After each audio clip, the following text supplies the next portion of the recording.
AM, c'est bon. Le FM, c'est bon. C'est bon. Mais entre le AM et rien du tout... Mais je l'aime, moi, AM. À la manière du 14-10. Il y a des jours avec, il y a des jours sans. Les jours avec, on est déjà avec. Mais les jours sans, il faut faire avec le AM 1410.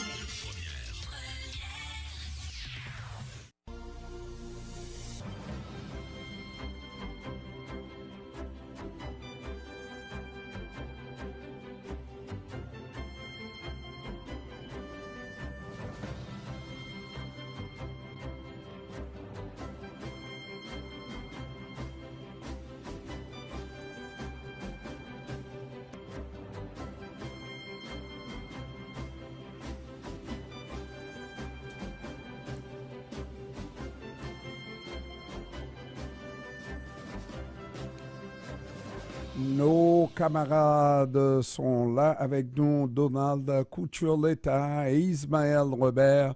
Comment ça va, messieurs? Ça va. Allô, ça va, ça va? Oui, alors, Donald, ça va bien? Oui, ça va très bien. Oui. Surtout moi, vous savez, la petite chanson, quand il fait trop froid, alors...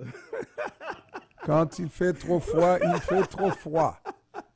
Alors, d'aucuns se disent, mais qu'est-ce qu'il fout ici? Ah, oui, ben... Sachant qu'on est dans le nord, donc il fait froid chaque année.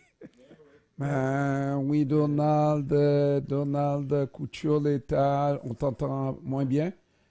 Ah, comment ça se fait? Non, vous ne m'entendez pas? Oui, là, je vous entends. Bon. Alors, messieurs, vraiment, on ne peut pas passer outre l'Ukraine.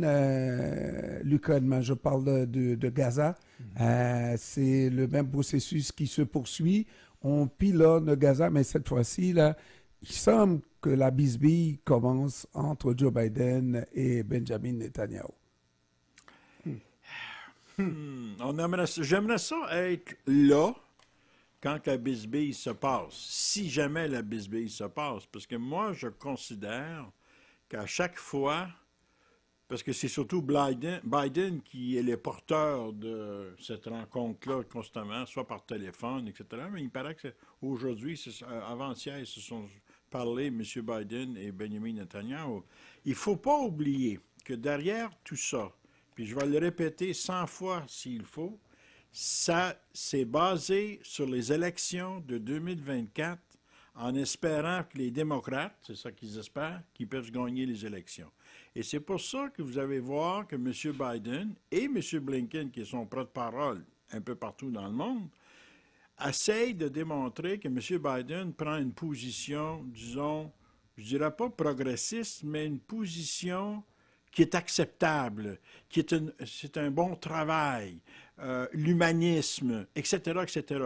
Puis à chaque fois, on sait que M. Netanyahou, il dit non. Mais vis-à-vis sa population, ils disent, bon, au moins notre président essaye.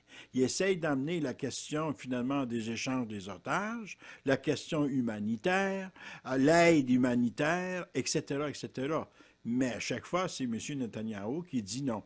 Donc, le monde dit, ben, c'est la faute de Netanyahou, mais notre président essaye. Il essaye de faire son mieux. Et moi, je pense que c'est surtout ça. Mais Donald, il y a un petit problème. Quel genre de calcul, quel genre d'analyse, dans la mesure où on sait que c'est les jeunes, en grande partie, qui ont porté Biden au pouvoir. Et oui, les jeunes sont très, très insatisfaits par rapport à la position du président. Oui. Donc, dans ce sens-là, il y a un mauvais calcul, à mon avis, ou bien une mauvaise façon d'approcher la chose. Mais c'est le seul... Oui, c'est peut-être une mauvaise calcul, mais c'est leur calcul. C'est comme ça qu'ils pensent, c'est comme ça qu'ils voient la chose. Mais en espérant, comme tu dis, que les jeunes qui ont déjà voté pour M. Biden vont continuer à voter pour lui. Oui, mais les sondages ont dit que les jeunes sont très, très mécontents. Est-ce que, étant donné qu'ils ont Trump, parce que de toute façon, ça va être Trump, ça, on n'a pas besoin de se mentir, c'est Trump parce qu'on a vu les deux autres qui sont en lice, ils ne font pas l'affaire. Et c'est loin, complètement derrière pour pour représenter les républicains. Oui. Donc, ça ne fait pas l'affaire. Mais, messieurs, il y a un fait, parce que durant ces temps-ci, j'essaie de fouiller un petit peu, de lire. Est-ce que vous savez, dans les hautes sphères du pouvoir du régime états-unien, il y a environ 50 hauts fonctionnaires très bien placés qui sont de la communauté juive. Exemple. C'est un minimum. Ah bon, merci. Bon, tu dis un minimum. Donc, quand je dis bien placé, je peux citer les 5. Blinken. Merci. Blinken. Nolan, secrétaire d'État à la justice. Et il y a 5 hauts bien placés aujourd'hui. C'est-à-dire qu'en général, ces gens-là prennent des décisions. Vous êtes d'accord avec moi? Le secrétaire à la défense, tout ça. Oui. Donc, ça veut dire que, messieurs, le président aujourd'hui, Biden, que nous voyons, qui n'est... Peut-être que vous ne serez pas content, mais pour moi, qui n'est l'ombre que de lui-même. Oui. Alors, vous pensez que les dernières décisions sont prises par Biden? Non. Ces gens-là qui sont très bien placés, qui réfléchissent pour le pouvoir, moi, je pense qu'en tant que juifs, ils participent à des décisions pas à l'encontre de leur communauté. Vous voyez? Donc, pour moi, c'est important qu'il faut tenir compte. Vous allez me dire qu'ils sont des États-Unis. Je suis d'accord avec vous. Mais sauf qu'il y a une sensibilité quand même. Donc, tout ça. Parlons de manière raisonnable. Regardons la suite des choses. On peut, pendant un certain temps, pendant 75 ans, repousser la réalité, la mettre sous le tapis, etc. Mais à un moment donné, on finit par voir, par comprendre. Moi, j'ai entendu, peut-être que je suis naïf au départ de cette guerre, la considération de Biden et même de Blinken qui a dit si Israël veut avoir la paix, il faut qu'il y ait un État palestinien. Ils l'ont dit. Au moins ça, ils l'ont dit. Oui. Hein? C'est pas la première fois que les États-Unis disent ça non plus. Il ne faut jamais oublier ça, là. Non. Regarde, là. Ça, c'est un discours qu'on avait oublié totalement parce que Israël avait tout fait pour occuper Gaza, faire en sorte que Mahmoud Abbas n'ait rien à voir avec Gaza, etc., diviser les Palestiniens entre eux. Ça avait bien réussi jusqu'au moment où cette guerre est venue sur le tapis. Et là, c'est une nouvelle considération, c'est un constat que ces gens-là, on peut les détruire et ça repoussera parce que 75 ans plus tard, ils sont là. 100 ans plus tard, ils seront là. Et si on veut véritablement la paix, il faut ne serait-ce qu'un semblant d'État leur donner à ces Palestiniens, faisant en sorte qu'ils disent qu'ils aient un pays aussi. Comme ils ont fait avec Mahmoud Abbas. Mahmoud Abbas aujourd'hui ne représente absolument rien. D'ailleurs, toutes les décisions prises, c'est de concert avec Israël. Donc, comme tu dis, effectivement, ils vont faire... Mais cependant, moi j'ai remarqué dans les nouvelles avant de venir ici, il y a l'Union européenne. C'est pour ça aussi ces gens-là sont très hypocrites. Vient de prendre une décision et voter ensemble, ils vont prendre des sanctions contre le Hamas. Aujourd'hui, c'est ce que... Je ne dis pas qu'il ne faille pas prendre des sanctions contre le Hamas, mais est-ce que c'est ce qui est à l'ordre du jour aujourd'hui? Donald, peut-être pour légitimer, pour s'opposer et dire à Israël, il faut ménager la chèvre et le chou. Dans les circonstances, nous aussi, on dit que le Hamas n'avait pas d'affaire à rentrer le 7 octobre, etc., etc. Et on condamne la chose. Et on est, lorsqu'on prend une telle position, en mesure de dire, mais Israël, remarquez ce que le Hamas a fait, vous avez fait ça 20 fois plus, et pire. Depuis 75 ans. Et pire. Et à ce moment-là, on est capable. Cela dit, un autre point, monsieur, dans cette actualité, et moi, je ne suis pas du tout de tout repos avec ce qui s'en vient en 2024. Vous avez vu ce qui se prépare avec la force justement de l'OTAN? L'OTAN, justement, oui.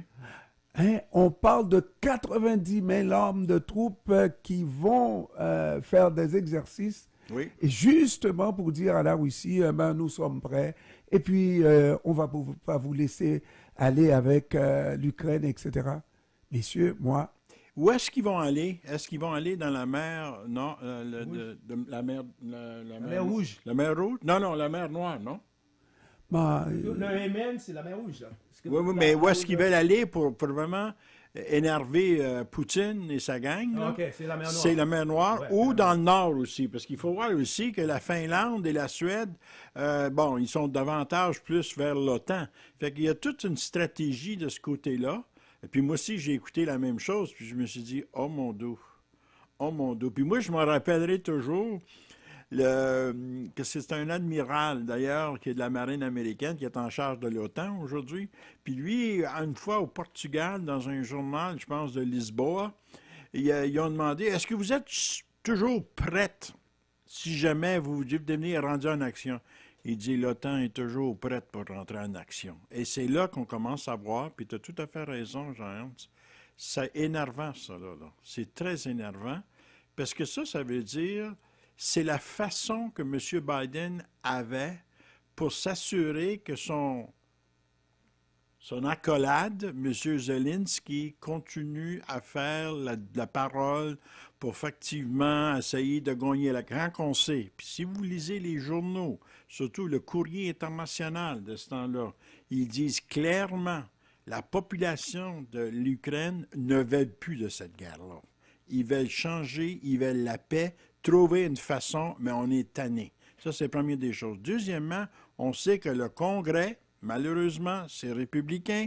Puis aussi au Sénat, c'est républicain. Ils ne sont pas majoritaires. Ils ont débloqué les fonds. Oui, mais pas assez des fonds pour aider l'armée et d'emmener les affaires sophistiquées non plus. Mais vous il n'y a pas nécessaire, il n'y a pas tout ce qu'il faut, Zelensky, pour montrer qu'il est écoute, là, une semaine, il a dit, inquiétez-vous pas, on est en train de gagner la guerre. Écoutez, là. Non. Moi, je ne suis pas un grand militaire, là. Non, mais ce que je vois, cette mobilisation, l'OTAN n'était pas obligé de se mobiliser comme ça, c'est à cause de ces défaillances qu'on voit surtout aux États-Unis. On est tous de corps et on prend... C'est un ensemble, là. Ouais, c'est un ensemble. C'est vrai, parce que seul... C'est un bloc. Seul, tu sais que les pays de l'Europe, seuls tels qu'ils étaient constitués, ne pouvaient pas aller. D'ailleurs, ils forcent la main à des pays comme la Suède, comme la Suisse, d'autres pays qui avaient une position de neutralité aujourd'hui de rejoindre le corps. Ils sont donc, tu vois, mais par contre, messieurs, ce que aussi qu'il faut pas perdre de vue, c'est que c'est pas la Russie qui est l'objectif principal. Bon, parce que ce qu'ils veulent, c'est que c'est l'alliance entre la Russie et la Chine qu'ils veulent défaire. Dès lors qu'ils arrivent... Qui veulent défaire, entendons-nous, là, ils ont le droit, comme la Russie, la Chine et maintenant la Corée du Nord, de se mettre ensemble et de constituer. Ils ont le droit aussi de s'opposer. Ça c'est leur affaire. Ce que je veux dire, c'est que... Parce qu'ils étaient à deux doigts de ne pas avoir cette alliance entre la Russie et la Chine. Parce que ce qu'ils redoutaient, surtout les Européens, ce qu'ils redoutaient, parce que, vous savez, l'économie allemande paie les conséquences aujourd'hui. Absolument. Parce que, à cause de la richesse qui se trouve à proximité, on pouvait les exploiter comme on le faisait. Messieurs, pour revenir à cette guerre entre l'Ukraine, pardon, mais on se perd dans Israël. C'est la tenue de l'Afrique du Sud. Oui, hein? Ça, c'est bon. Hein? C'est la tenue de l'Afrique du Sud, hein? Messieurs. C'est incroyable, hein, quand même? Messieurs, moi, ça n'en fait, quant à moi, le premier pays africain. Oui. Premier pays africain, quant à moi, avec une posture, avec, je dirais, une capacité, une fierté. Oui. Quand ils sont retournés, les avocats, etc., ils ont été acclamés. C'est comme une équipe de football, de soccer, qui revient avec la coupe. Oui, hein? oui. Et on regarde ça, là. Oui. Non, Donald, là, tu ne peux pas croire comment je peux être fier, Oui, Ismaël, absolument. de l'Afrique du Sud. Et tranquillement, là, ils viennent avec et ils rappellent ce que Nelson Mandela avait dit. Ouais. On ne peut pas considérer la libération de l'Afrique du Sud tant que la Palestine ne sera pas un État libre. Tout à fait. Tout à Alors, ça là, on est, depuis la mort du Nelson leader, Mandela. n'est-ce pas, on a déploré des situations en Afrique du Sud, etc. Mais là, l'Afrique du Sud, tranquillement, c'est un pays qui n'a pas peur. Hein, Oh, non, qui non, n'a non, pas non, peur. non, non, écoutez, là. Plus loin, allons plus loin. Parce que ce qui arrive aujourd'hui, on sait que l'Afrique du Sud reçoit des menaces pour avoir pris cette position. Et deuxième chose, Jean-Ernest, qu'il faut noter, c'est important, l'Afrique du Sud rallie, pas seulement les Sud-Africains, beaucoup de pays, parce qu'on s'attendait à ce que ce soit les pays arabes du Golfe qui prennent cette position. Mais il y a deux. Personne. Il y a deux choses qu'il faut tenir, par contre. La première des choses, puis ça, c'est à l'avantage de l'Afrique du Sud et le reste du monde, surtout le Sud global. L'Afrique du Sud fait partie des BRICS. Oui. Donc, il y a déjà 54 pays qui sont prêts à le rejoindre. Ça, c'est la première des choses. Non, mais- Non, écoutez, là, ça, c'est la puissance de l'Afrique du Sud, cela, là. Tout seul. Puis ça, c'est le Global South. Ça, c'est ça qui est important de voir. Deuxièmement, il ne faut jamais oublier, il y a des pays dans le monde, dont le Canada, hein, qui a aidé la lutte en Afrique du Sud contre l'apartheid, n'est-ce pas? Ben, c'est notre premier ministre, d'ailleurs, hein? Notre premier ministre, qui a aidé tout ça, qui a même convaincu Mme Thatcher. Ça veut dire qu'aujourd'hui, ils font la même chose pour détruire finalement l'apartheid qui existe en Israël puis qui existe en Gaza, et effectivement pour montrer qu'il faut cesser le génocide. Ça veut dire, ça envoie un message, pas simplement à M. Netanyahu et les États-Unis, ça envoie un message au Canada aussi. Mais Donald, Donald, ce qu'il faut noter, c'est que les pays du BRICS n'appuient pas l'Afrique du Sud dans cette situation. Mais j'aime ça, Non, non, j'aime ça, n'appuie pas j'aime l'Afrique ça, du Sud. j'aime C'est ça, ça, c'est j'aime ça, important. j'aime ça. Et il est honnête, Donald. Tu nous donnes un morceau de robot de ma part. Donald, et en parlant de ce que Ismaël a dit, et nous rêvons tous à l'avènement d'un nouveau monde. Hein? D'un nouveau monde, mais je tremble pour ce nouveau monde-là. Non, le nouveau monde n'arrivera pas. Je tremble pour ce nouveau monde. Non. Regarde là. Ça prend un pays, je ne dirais pas un petit pays. L'Afrique du Sud, c'est un pays, un seul, avec quelques-uns, pas très représentatifs, n'est-ce pas, à faire cette démonstration-là à La Haye. Bon, où sont ces autres pays qui veulent amener à un changement de paradigme, à un changement, un nouvel ordre mondial? C'est un peu cela que je vous dis tous les jours. Les pays n'ont que leurs intérêts. Ah, tout à fait. Pourquoi on n'entend pas la Chine prendre le drapeau et supporter l'Afrique du Sud? On se contente de petites déclarations en disant non, on est contre, on est contre, on est contre. Mais est-ce qu'on a appuyé? Non. Il faut pas Cet s'attendre- avènement il du faut- monde-là, regardez. Moi, sur la foi de ce que je vois, oui, nous allons continuer à militer pour un changement, mais ce sera du chacun pour soi. Peut-être pas chacun pour soi. Non, Cependant, je vous le dis. cette alliance, ce qu'il faut noter, cette alliance qu'aujourd'hui, qu'on constate, ce n'est pas une alliance idéologique. C'est une alliance d'intérêt, Jean-Ernest. Donc, les alliances d'intérêt, chacun défend. Mais C'est pour te rejoindre, c'est pour te rejoindre quelque Les part. idéologies Donc, se perdent non, dans non, les non, non, fleuves. mais non, attention. Si Quand tous les c'est- intérêts quand sont c'est là. idéologique, Jean-Ernest, ça veut dire que si c'était idéologique, on aurait retrouvé tous ces gens-là avec l'Afrique du Sud. C'est parce que c'est des intérêts et chacun de ces pays-là défend ses intérêts. Mais tous les pays ont leurs intérêts. Tu comprends? Quand on me dit que on voit les Chinois qui sont en Afrique, etc., ils vont exploiter les Africains aussi, là. Ils vont exploiter.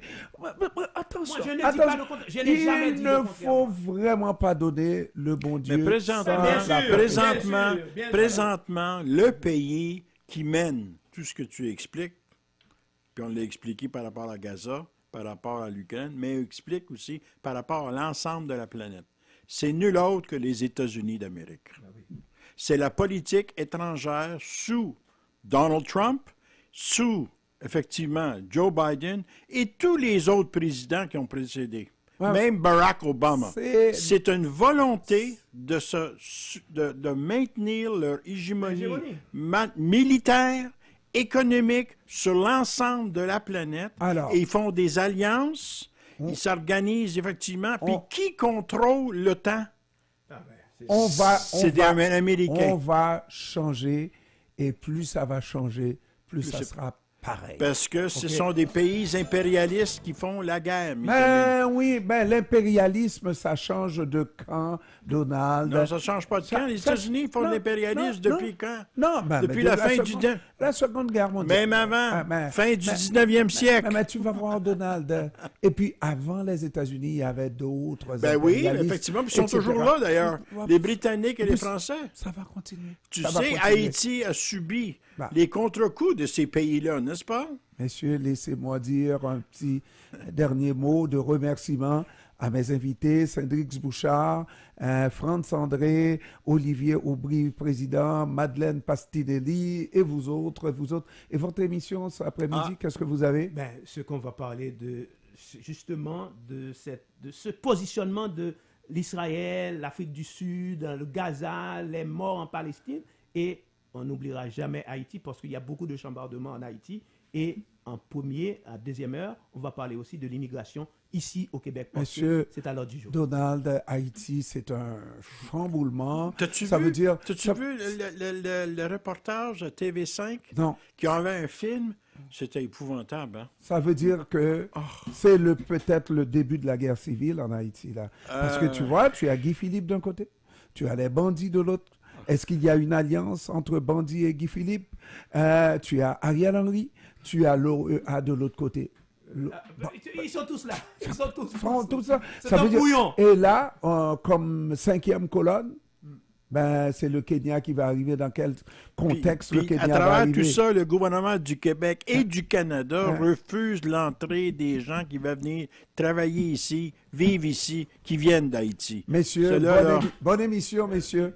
Merci, au revoir et à la prochaine.